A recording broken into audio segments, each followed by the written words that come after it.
Oi, gente, sejam muito bem-vindos aqui no canal. Se você ainda não me conhece, eu sou a Mila, eu sou escritora e facilitadora de oficinas de escrita criativa. E aqui no canal nós vamos falar de literatura, escrita criativa e feminismo, tudo sob uma perspectiva decolonial. No vídeo de hoje nós vamos falar sobre o Manifesto do Partido Comunista, escrito por Engels e Marx. O manifesto em si é um texto curto, eu inclusive fiz a leitura dele aqui no canal, o link para o vídeo está aí na descrição. Então eu acho que você vai gostar bastante desse vídeo e por isso eu já peço que você deixe aí o seu like nele. Bom, o primeiro ponto que a gente precisa entender antes de começar a falar sobre o Manifesto Comunista, mais especificamente aqui sobre Marx e Engels, é não! Eles não estavam à frente de seu tempo. Eles são homens do século XIX com uma crítica de mundo que vem de muito estudo, pesquisa e leitura. Aqui é importante a gente assinalar que o conhecimento se dá em cadeia. Autores dialogam com outras obras, com outros autores, sejam eles filósofos, acadêmicos, escritores. Então, quase todo texto acadêmico, ensaios, manifestos, eles são escritos em resposta a alguém, a alguma situação, a alguma questão. O Manifesto Comunista, ele se encaixa exatamente nessa situação. Segundo ponto importante, essa obra tem um contexto. Muita gente aqui, e eu me refiro até a autores renomados ao longo da história, eles tendem a dizer que o manifesto é um panfleto de agitação, que o manifesto estimula a luta de classes, né? Isso é uma leitura um tanto equivocada do texto, sem considerar seu contexto histórico. E é isso que eu quero trazer aqui hoje nesse vídeo. Se você já leu ou já ouviu o manifesto, lembrando que eu fiz a leitura dele aqui no canal, então vocês olham aí na descrição, você percebe um tom de chamada à violência. Vou ler aqui para vocês um trecho que traz um pouquinho disso. Esboçando em linhas gerais as fases do desenvolvimento proletário, descrevemos a história da guerra civil mais ou menos oculta na sociedade existente até a hora em que essa guerra explode numa revolução aberta e o proletariado estabelece a sua dominação pela derrubada violenta da burguesia. E no fim, proletários de todos os países, univos! O chamado da união entre o proletariado é encarado como um chamado à violência, pois Marx e Engels, ao analisarem o movimento operário e as lutas de classes já existentes, percebem que sem a violência não há revolução. E isso fica claro na forma como a burguesia, ela própria, no seu início revolucionário, se apropriou de meios violentos para se tornar a classe dominante, e esses meios violentos que antes eram contra uma aristocracia, agora se viraram contra o proletariado. Mais um trechinho do que eles dizem. O sistema burguês tornou-se demasiado estreito para conter as riquezas criadas em seu seio. E de que maneira consegue a burguesia vencer essas crises? De um lado, pela destruição violenta de grande quantidade de forças produtivas, de outro, pela conquista de novos mercados e pela exploração mais intensa dos antigos.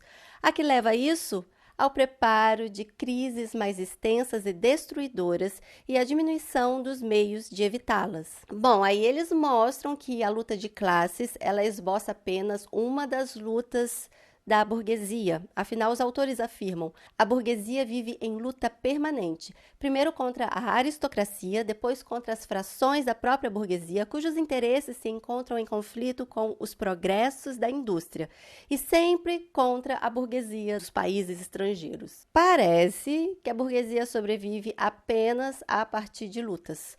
A luta de classes, a luta de uma burguesia contra a aristocracia e a luta de uma burguesia contra a outra.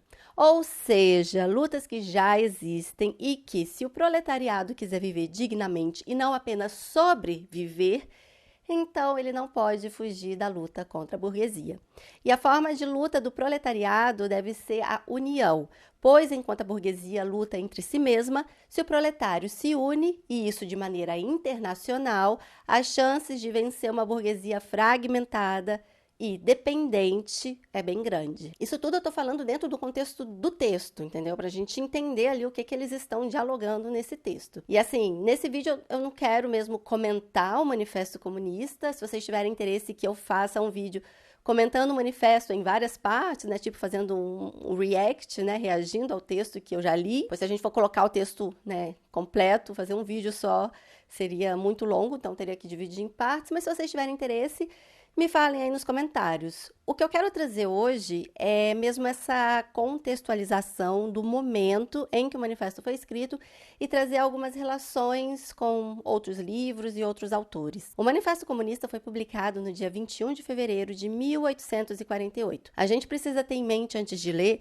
que esse é um manifesto feito por europeus para europeus. Para vocês terem uma ideia, em 1848, Dom Pedro II tinha assumido o trono há pouco menos de 5 anos e tinha cerca de 19 anos. Essa era a situação do Brasil. A escravidão no Brasil ainda era legalizada, o tráfico humano era legalizado, estava dentro da lei. E aqui a gente vê, né, que nem sempre algo que está dentro da lei é eticamente correto. A gente precisa voltar um pouquinho no tempo, assim, para a gente entender esse contexto do manifesto. Ali no século XVI, por exemplo, ou seja, assim, né, no período das grandes navegações da Península Ibérica e período em que a política do cercamento ganhou força na Inglaterra. Né, ela foi ali intensificada, né, e ela era essa apropriação de terras comunitárias com aval da coroa para uso privado. Essas terras passaram a ser usadas, em sua imensa maioria, para a pecuária, principalmente para a produção de lã, já que havia uma demanda internacional bem grande pela lã, por esse tipo de material.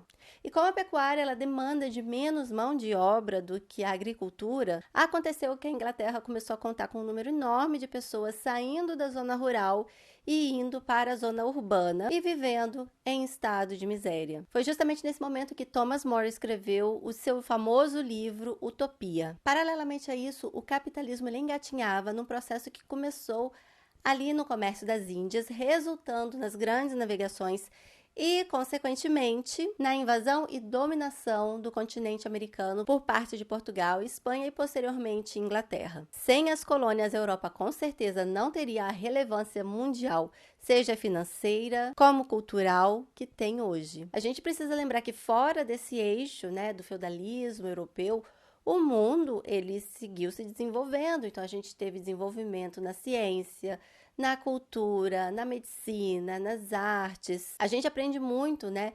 sobre o mundo a partir dessa perspectiva eurocêntrica, né? Então a gente sempre associa a história do Brasil com a história da Europa, como se não existisse nada mais para além da Europa nesse período. Assim como também a gente aprende muito pouco do que tinha no Brasil, na América no geral, né?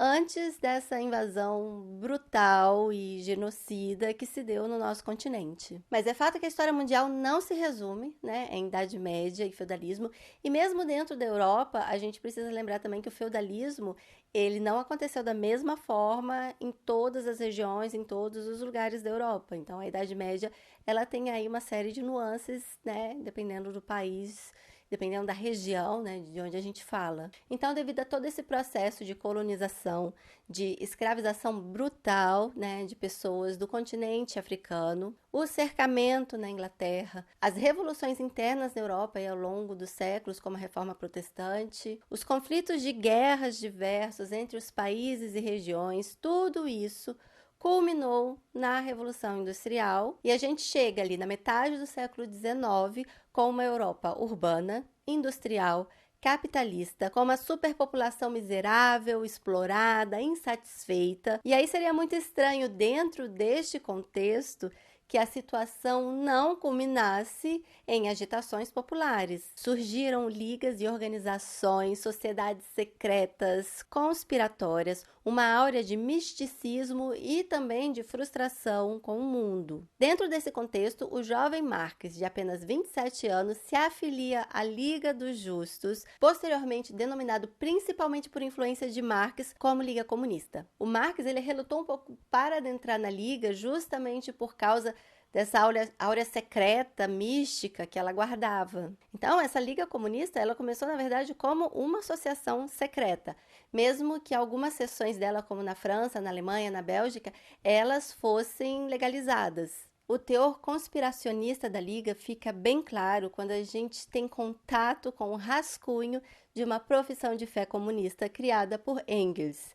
Aí na descrição do vídeo vocês podem encontrar um link para o meu blog, o Conversa Crua, e lá eu postei uma tradução literal, que eu mesma fiz, desse rascunho que faz parte do Marx Engels Werk e que eu encontrei no site alemão Zeitschrift Marxistische Erneuerung, né? Seria como uma revista da renovação marxista, publicada em 2013. Eu também conferi que no Marx Engels Werk realmente tem esse texto. Então vamos a algumas perguntas. Pergunta 1. Você é comunista? Resposta: sim. Pergunta 2. Qual é o propósito do comunismo? Resposta: organizar a sociedade de tal maneira que cada membro possa desenvolver e expressar todas as suas habilidades e forças em total liberdade, sem prejudicar as condições fundamentais dessa sociedade. Pergunta 3. Como pretendem alcançar esse objetivo? Resposta: através da abolição da propriedade privada, substituindo-a pela comunidade de bens. Pergunta 4. Em que vocês baseiam essa comunidade de bens?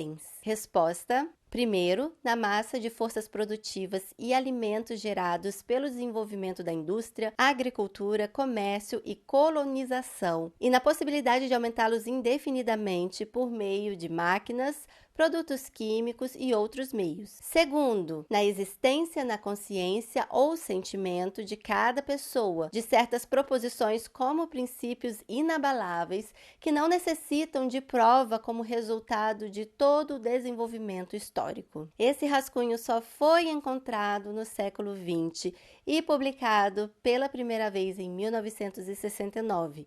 Ele foi uma base para o livro de Engels, Grundsätze des Kommunismus, que traduzido seria, né, a base do comunismo, e esse, por sua vez, foi uma base para a escrita do manifesto. Aqui eu preciso abrir um parênteses para falar de uma mulher que influenciou o pensamento comunista da época, mas que não foi mencionada por Marx e Engels, apesar de especialistas eles acreditarem que os dois conheciam, né, o conteúdo do trabalho dela. E, aliás, talvez Marx até a conhecia pessoalmente, já que ela tentava integrar os estrangeiros de esquerda que chegavam em Paris. Essa mulher era a Flora Tristan. Ela era uma mulher de origem hispânica do Peru, e ela estava envolvida aí na luta socialista e pelos direitos das mulheres, né? Ela era uma viajante, uma mulher que quase morreu vítima de feminicídio por parte do ex-marido. Ela escreveu vários livros, ainda mais sobre viagem, mas o livro mais famoso e que mais tem a ver aqui com o Manifesto Comunista é o União Operária. Ele foi publicado em junho de 1943, ou seja, quase 5 anos antes do Manifesto Comunista, e ele foi um sucesso de vendas. Foram 4.000 exemplares vendidos, seguido de uma nova tiragem de 10.000 exemplares. Apesar de haverem alguns pontos assim no livro, né, que a gente acha um tanto questionável, né, como uma construção do palácio operário, o cerne do livro é justamente a união universal do operário e da operária, o que amplia a questão operária para também a questão de gênero. Enquanto Marx e Engels, eles se referem no Manifesto Comunista ao operário homem, né? Apesar de citar ali superficialmente também o trabalho de mulheres e crianças nas fábricas, Tristan traz a importância das mulheres na luta operária, tal qual a dos homens. Ela só enxergava mesmo uma possibilidade para o proletariado, que era a partir da união. Então, essa ideia aí de autoemancipação dos operários, ela virou Operários de Todos os Países Univos. Talvez pela relação de Flora Tristan com Fourier e com Proudhon, que são personagens aí da história que o Marx, ele tinha ali as suas rusgas com eles, e no Manifesto Comunista mesmo, ele os critica bastante, né? Talvez por isso, em nenhum momento, assim, do trabalho do Marx, a não ser em uma pequena passagem, se eu não me engano, num texto do Engels, eles não citam a Flora Tristan. Porém, não tem como a gente negar que a gênese dessa ideia da união operária, ela vem desse livro, né, da Flora Tristan. O que também não significa que essa ideia saiu da cabeça dela e de nada mais, porque a gente tem que lembrar que as pessoas escrevem, ainda mais naquele momento, né, essas escritas ali falando sobre a Revolução, a União Operária e tal, estava vindo, assim, de vários encontros, de várias discussões, de várias conversas, né, até que alguém senta e escreve mais ou menos tudo aquilo que está ouvindo e observando, né, e tinha muita gente escrevendo naquela época sobre várias questões, né, mas a Flora Tristan, pelo menos dos textos aí que sobraram pra gente até hoje, é o primeiro texto que realmente traz ali registrado a importância da União Operária. Mas voltando aqui à Liga Comunista, né, o Marx ele só aceitou participar dela quando foi dada a ele a possibilidade de tirar a Liga desse ambiente aí conspiracionista e de sociedade secreta. E o Engels concordou com o Marx, né, que era necessário, principalmente porque naquele momento já estavam eclodindo várias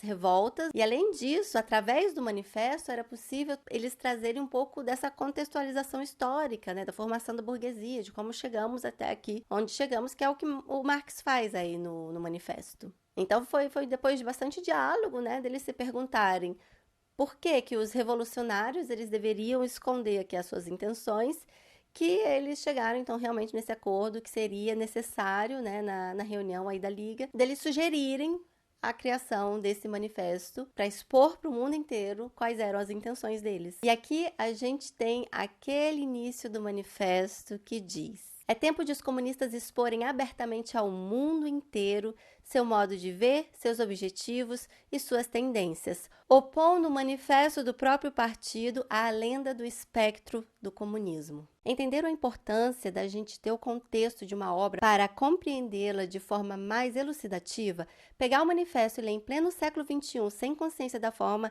em que ele foi redigido, sem imaginar aquelas ruas sujas de Londres, os trabalhadores reunidos com Marx e Engels e todas as tretas, sem entender que os pensamentos comunistas e socialistas estavam divididos em várias vertentes, tudo isso nos dá uma noção rasa do texto. Marx escrevia para o ano de 1848 e não para 2024. Ele só poderia falar daquilo que vinha antes e daquilo que estava acontecendo no momento. O resto são conclusões tiradas a partir disso tudo e uma tentativa de projetar o futuro a partir daquilo que ele tinha. E é nessa previsão do futuro onde ele falha miseravelmente. Não, sim, mas miseravelmente talvez é exagerado, mas falha. Porém, a construção da lógica, né, ali feita por Marx e da crítica embasada no conhecimento filosófico, literário e mais tarde econômico, essa estrutura e maneira de adquirir o saber e analisar a realidade a partir dele, nisso o Marx foi revolucionário. Tanto que parte de tudo que ele falou, ao analisar a realidade do mundo em seus livros, a gente consegue traduzir para a nossa realidade. Ele reconheceu a interdependência das nações ali em 1848, mais de um século antes de termos o termo globalização. Grande parte das discussões políticas de hoje podem ser teletransportadas para dentro do manifesto. Elas seguem atuais, infelizmente, pois em mais de um século e meio as coisas poderiam ter melhorado um pouco. Não foi o caso. Então o manifesto ele tem seus pontos altíssimos, mas ele tem as suas falhas também. Afinal, ele não tem a prepotência de ser um texto sagrado. E, gente, muita gente prefere encará-lo assim. E vale lembrar que o Marx, ele odiava dogmas e doutrinas. E eu acredito que se ele pudesse voltar à vida e ver que existe uma corrente ideológica chamada marxismo, ele cairia para trás, ele iria brigar com todo mundo. Marx, ele era admirado pela sua inteligência. Engels não cansava de dizer que era um gênio, mas era um gênio genioso. Ele brigava com todo mundo e, com certeza, se ele estivesse vivo hoje, parte dessa esquerda que diz admirá-lo iria odiá-lo, pois ele não tinha papas na língua, ele não abria mão da lógica, da argumentação e do conhecimento crítico.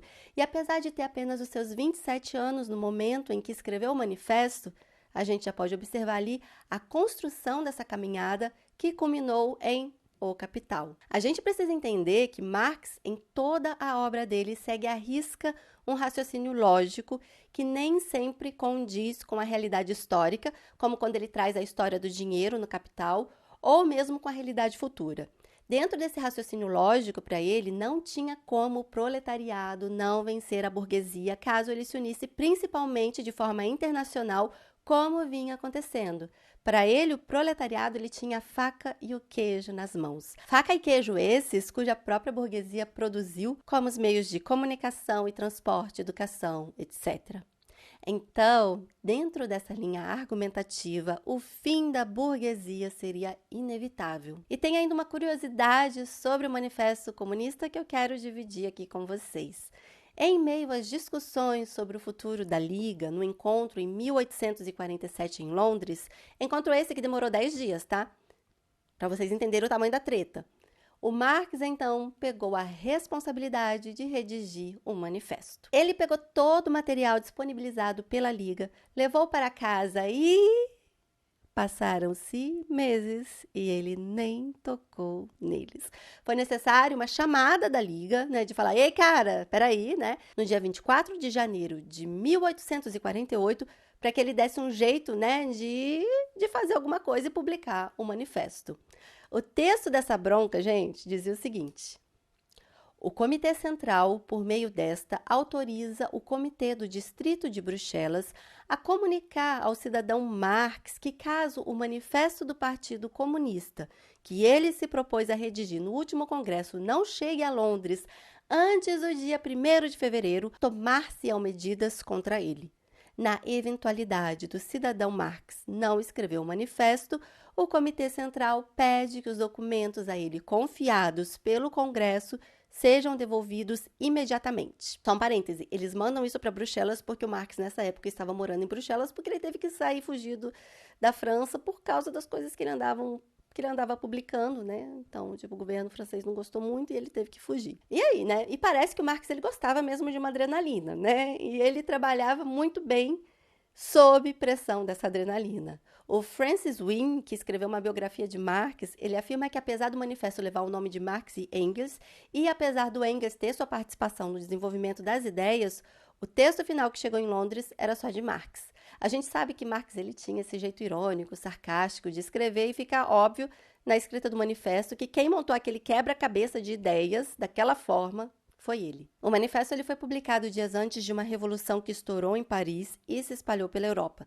Na verdade, desde 1846, eclodiam aqui e ali revoltas e revoluções. E não havia nada de original naquele momento em publicar um manifesto, porque em meio a revoluções tinha manifesto sendo publicado o tempo inteiro. Mas o Manifesto Comunista casou o momento em que foi escrito com a forma que foi escrito e entrou para a história. Então, todo esse contexto de agitação política, revolução, era algo inevitável e o manifesto descreve, exalta e apresenta que apenas dessa forma mudanças a longo prazo e não efêmeras podem acontecer na sociedade. As revoluções eram o dia a dia daquela sociedade industrial capitalista em formação. A grande utopia de Marx foi acreditar que os trabalhadores do mundo todo realmente iriam se unir a uma grande massa, abdicando de seus interesses individuais e necessidades individuais pelo grande coletivo. O próprio Marx, com seu ego do tamanho do mundo, não abria mão das suas ideias. E, gente, parece que eu odeio Marx, né? Eu nem odeio nem eu amo, eu só analiso a situação. A ideia, né, do proletariado, do trabalhador, esse indivíduo que está na massa, sem nome, sem religião, sem vontades, é, na minha opinião, o grande calcanhar de Aquiles da esquerda desde um princípio. E a gente percebe isso quando vê que Mussolini, um ex-socialista, cria um movimento fascista com apoio desses mesmos operários. Bem, essas são algumas considerações que eu queria aqui trazer sobre o Manifesto Comunista. Eu optei aqui conscientemente em não abordar Lenin, Trotsky, acho que a Rosa Luxemburg também escreveu sobre o manifesto. Enfim, eu preferi me ater a esse contexto histórico mesmo, mas eu posso em algum momento voltar ao manifesto, principalmente depois que eu ler esses textos, porque eu ainda não fiz, né? Então não tem como eu querer falar do Lenin, do Trotsky e tal, se eu não li. Gente, basicamente por isso eu não estou incluindo eles aqui. E eu não sou o tipo de pessoa que dá um Google e lê matériazinha na internet para trazer as coisas. Então, assim, eu preciso de fontes, de tempo, de estudo, de ler realmente. Então, por isso vocês não viram Leni Trotsky nesse vídeo. E depois desse vídeo, eu espero que quando você pegar um texto, principalmente de caráter histórico, que você tente entender o contexto em que ele foi escrito, para que você possa aproveitá-lo da melhor maneira possível, né? Muitos livros filosóficos, né, esses textos mais antigos, geralmente eles têm aí um prefácio, uma introdução, uma explicação sobre eles. Então, vale a pena ler, não vai só no texto cru.